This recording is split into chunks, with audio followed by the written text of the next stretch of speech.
Gente, Dios te bendiga enormemente. Bienvenido a este tu canal Soplando Vida, Mensajes Cristianos, donde seguimos con nuestra serie Datos Curiosos del Libro de Hechos. Ya hemos avanzado mucho en esta serie y es importante que nosotros concluyamos esta primera parte de nuestro libro de Hechos, aclarando primeramente que hasta este punto el Señor ha mostrado mucho de su gloria y mucho de su poder a esta primera iglesia, a este primer remanente.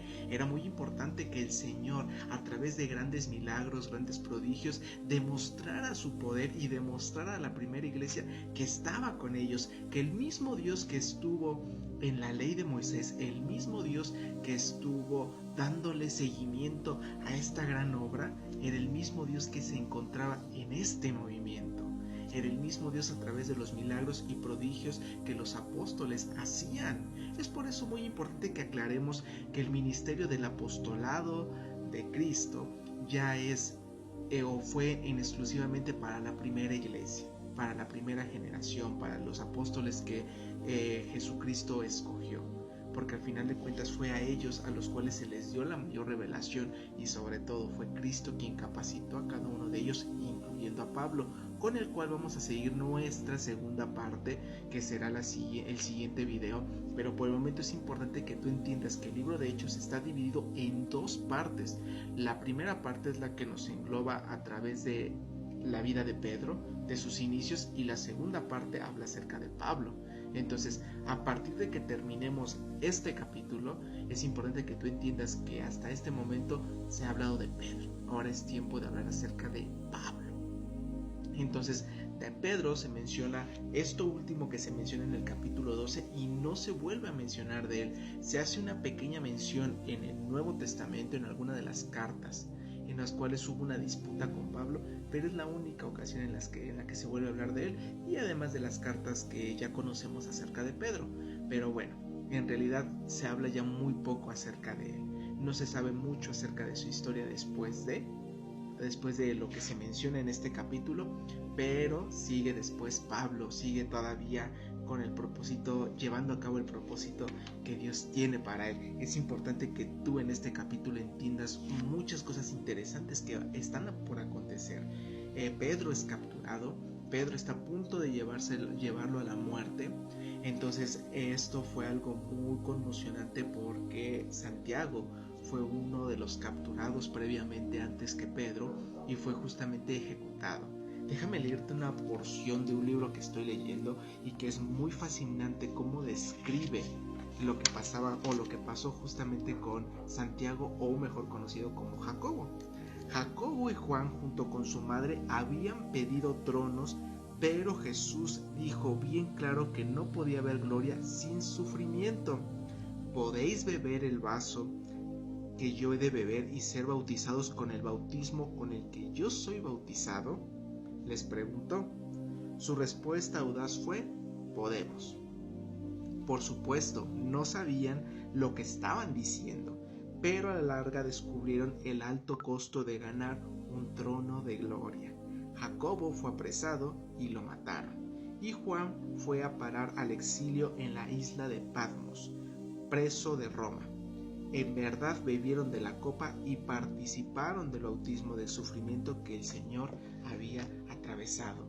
Es decir, estos dos hombres fueron los que, junto con su madre, le dijeron al Señor Jesús que ellos se querían sentar al lado de él a la hora de que todos estuvieran en el reino de Dios. Y entonces él les dijo: verdaderamente van a poder beber la misma copa que yo voy a poder beber. Inmediatamente ellos, sin saber, dijeron: sí podemos.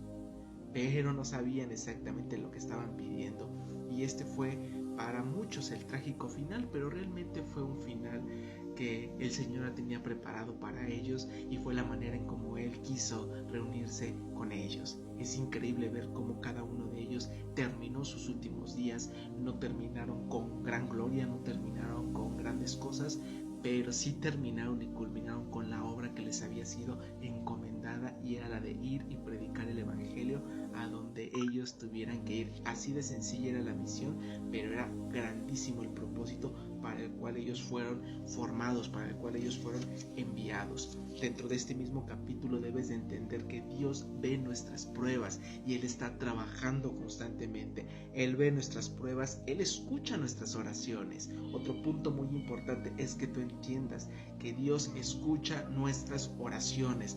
¿Por qué lo digo? Porque justamente en este capítulo la iglesia se encuentra orando. ¿Por qué? Porque ahora es a Pedro que apresaron y es justamente donde la iglesia se une y comienza a clamar por Pedro. Para este punto también Pedro se encuentra en la cárcel e increíblemente se encuentra dormido. Cualquiera diría, ¿cómo es posible que Pedro esté dormido en un momento tan difícil, en un asunto tan complicado? Están a punto de llevarlo a la muerte y él está dormido. De hecho, el ángel va y lo despierta. Y es que déjame decirte algo bien interesante, y es que Jesús, antes de irse, le dice a Pedro la manera en cómo él tiene que morir. Y justamente yo creo que a Pedro, cuando lo apresaron, cuando lo llevaron justamente a la cárcel, yo creo que él recordó esas palabras y dijo, a mí el Señor me dijo que alguien más me iba a ceñir y alguien más me iba a llevar donde yo no quería ir. En pocas palabras, dándole a entender que hasta su vejez él iba a morir crucificado. Entonces, por lo cual, cuando esto ocurrió en su vida, yo creo que se ha de haber acordado y dijo, pues yo todavía no estoy viejo, yo todavía no he terminado ni he culminado como debe de ser mi misión. Entonces esto sencillamente es pasajero, porque a mí alguien me dijo otra cosa diferente. Vean la seguridad y la certeza que tenía Pedro con referencia a lo que Dios le había dicho. Y algo muy importante que debemos de tener en cuenta todos los seres cristianos, hijos de Dios. Me gusta llamarles hijos de Dios porque no a todos se les puede dar ese título. A los hijos de Dios únicamente es el hecho de tomar en cuenta lo que Dios ya dijo de cada uno de nosotros. Es el hecho de tomar en cuenta lo que Cristo ya dijo de cada uno de nosotros y poder descansar plenamente. La iglesia se encontraba justamente en oración para este momento. La iglesia no sabía lo que pasaría con Pedro, pero Pedro sí sabía efectivamente qué sería. E inmediatamente el ángel se presenta, le dice que se ponga su calzado, que se levante, y salieron inmediatamente de esa cárcel. Inmediatamente cuando iban corriendo tras las puertas, todo se iba abriendo a su alrededor, todo era muy padrísimo, hasta Pedro pensó que era un sueño, pero inmediatamente cuando llegó a la parte de afuera, el ángel desapareció.